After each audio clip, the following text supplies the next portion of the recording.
everybody, and welcome to episode 15 of the H-Bomb and J-Rock unboxing show.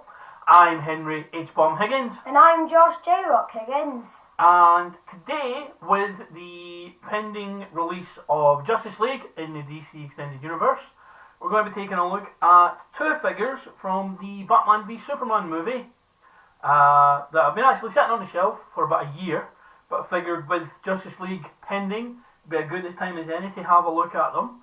So who have we got, J-Rock? Today we're opening Wonder Woman and the Armoured Batman from Batman v Superman. So, which will we start with? Let's start with Wonder Woman first. Okay, let's put you down there, Bruce. Sorry if that's a spoiler for anyone on Batman's secret identity.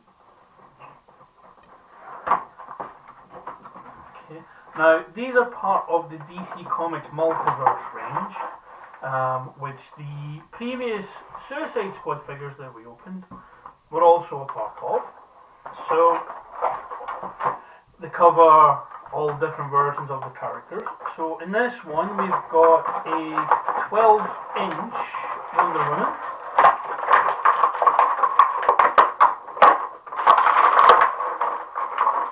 Molded plastic case, so there's no wiring. Okay. And it looks like there's a nice little art background to pose her in there. So, looking at the figure, it's a sturdy figure, stands very well. Doesn't really look much like Gal Gadot from the films, but is unmistakably Wonder Woman. What can you tell us about the articulation, J-Rock? So, there is Articulation in the knee. Yeah, I think we know that already. There's also articulation twisting in the head, bending a bit on the elbows, and I think that's it. Shoulders and hips. Oh yeah, shoulders move up and down and hips just turn. No. Okay. Yeah, so if you have a look, the hips are only forward and back. There's no side motion in the hips. Shoulders do have side motion, and the elbows do. There's no articulation in the hand or the wrist at all. And while she does come with her lasso of truth, as you can see there is no accessories with the figure, which is surprising because obviously in the movies she's known for her sword and her shield, as well as her gauntlets, which she does have here. But nonetheless, it's an impressive sized figure, and as a display case for a lower budget, it's actually pretty decent. It's definitely more a toy for playing with than would be considered a display piece. But as I haven't grown up yet, it'll place be lower. But because I haven't grown up yet, a display piece is what it will be. Okay, so what do you think of it, Josh? I think it will fit very well with the collection because we have quite a lot of DC characters. Yeah. And it is also blended into the other tall figures that we have. Yeah, well, I mean, we've got a Batman up there, a Michael Keaton Batman, haven't we? Yeah. And we've got a Brandon Routh Superman somewhere. So we can recreate the Justice League in some fashion.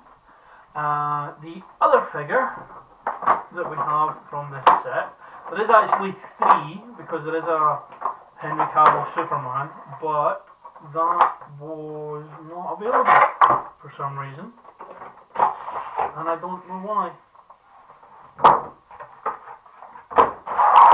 With this one, it's the Armoured Batman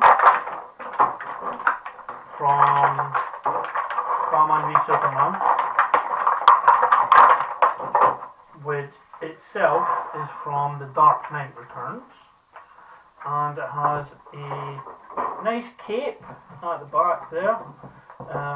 Articulation. This does have left-right articulation on the hips as well as backwards and forwards. Joints are a little loose, so it's possible the hips will flail around. He has articulation in his wrists and elbows, shoulders, neck, knees, and good thing with this being armour is obviously while the joints are very clearly on show, the armour itself would have joints clearly on show anyway. So it fits in, the glowing white eyes there, and of course the snarl, because he's Batman. Sorry, he's Batman. And what do you think, J-Rock? I think since we have quite a few Batmans in the collection, we might be able to even make a Batman shelf, since we have. Yeah, we probably could actually have a Batman on the shelf. This is the first version of the armoured Batman that we have.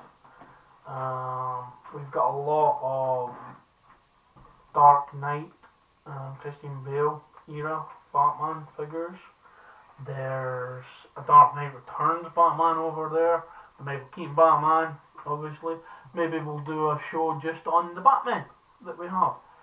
Or is it Batman or Batmans? Batman. Batman. Okay.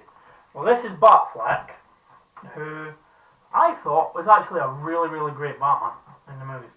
A lot of people, as soon as he was cast in the role, was very much, oh no, this is going to be the worst thing ever. And it turned out his Batman was absolutely fantastic. Which is actually, ironically, the same thing that happened with the Joker when Heath Ledger was getting the role. Was, and you wouldn't really know this, when Heath Ledger got the role, he was considered a pretty boy actor. And people were saying he would never make a great Joker. Can't have this pretty boy being a Joker. And then he basically obliterated the role. Made it such a unique and indelible thing. So iconic straight away that people still follow that version of the Joker to this day. Anyway, we are digressing just a little bit there. So, final thoughts on the Armoured Batman, Josh? Just a great piece. Do you think it's movie accurate? Quite a bit, but it does look a bit, obviously, since it is plastic, it does look a bit plastic around where you can actually see his mouth. But regarding that, yeah, very accurate. Okay. And also, I like it that the cape isn't plastic, it's actually The fabric. cape's actually fabric, yeah. So, there we have it. A rather short episode compared to what we've had previously. Another DC-centric episode. I think we've had more DC than anything else. What we're going to do, as I say, next week, as J-Rock is not here, we'll be looking at the figures I've got from the A-Team movie from 2010. I would just say Josh has no knowledge or affinity of the A-Team original series or the movie. He's only 10. So since I'll be on my own next week, that's what I'll be doing. Week after that, J-Rock is back in the fold. So do you think then we should do the Spider-Man Build-A-Figure? Yes, that would be a very good idea. That should be a longer video, similar along the lines to the Killer Croc Build-A-Figure we did with the Suicide Squad guys. There's 6 figures in the collection, which are, if you can see from the inset, you may be able to make them out. We've got the Amazing Spider-Man, we've got Beetle, Electro, Black Cat, we've got Carnage, and we've got Superior Spider-Man, which was when Doc Ock took over the body, his mind took over the body of Peter Parker, and he became Superior Spider-Man, was actually a hero for quite a while. If you haven't read any of that comic series, I do recommend you pick it up. So that'll be 2 weeks when we're looking at the Spider-Man Build an Ultimate Green Goblin figure.